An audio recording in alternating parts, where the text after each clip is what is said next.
And can you pass me the thing? This? It's my walking stick. Think I'll break this? You'll see. You ready? Watch the Do you snail. remember what he did? Watch Let's do the everything he did. snail. Watch. You want these off, Danielle, so you start? You just hop down and then you want to talk to Miss Courtney to instruct Miss Courtney. Okay? When I say he hops on up into the he hops being pulled all the way to the okay? You stay there. All right. Are we ready? Well, thank you everybody so much for coming to Aqua. Thank you everybody so much for coming to our presentation of the Mitten. I hope that you like it. All right, are we ready, Aqua? Yeah. All right, let's do it. Okay, the Mitten by the Aqua Room. Once there was a little girl named Sahar who wanted his new mitten made from a beautiful rainbow wool. At first, her grandmother Baba did not want to knit rainbow mittens. She said, if you drop one in the snow, you will never find it. But Sahar wanted her mitten so badly, and finally Baba said yes. After she finished, she said, when you come home, first I will look to see if you are safe and sound. Then I will look to see if you still have your beautiful rainbow mittens. Yes, Baba. So Sahar went off. And it wasn't long until one of her new mittens dropped into the snow and was left behind. A mole, Ryan, a mole, tired from tunneling along, discovered the mitten and burrowed inside.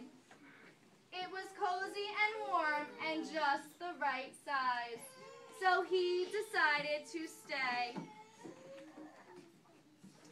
Two snowshoe rabbits came hopping by. They stopped for a moment to admire their winter coat, and then they saw the beautiful mitten, so they wriggled in, feet first. The mole didn't think there was room enough for both of them, but when they saw the rabbit's big feet, he moved over and let them in.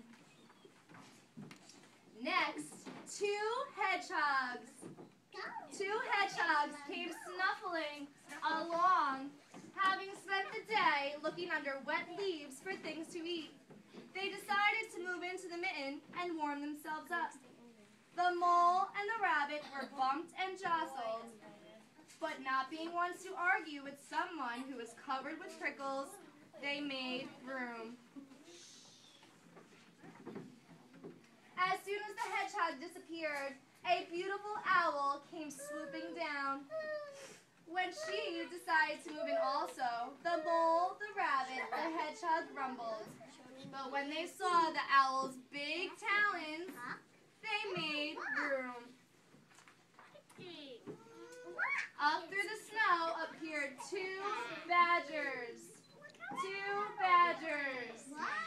Colin and Jeremy. Colin, Jeremy. Go ahead. They eyed the mitten and began to climb in.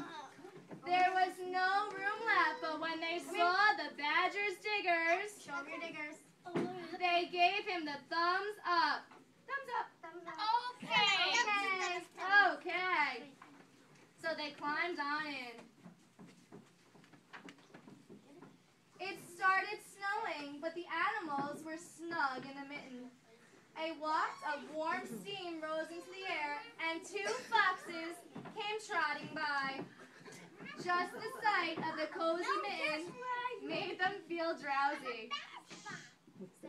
When the mole, the rabbit, the hedgehog, the owl, and the badger saw their shiny teeth, Show me your teeth. they gave the fox lots of room.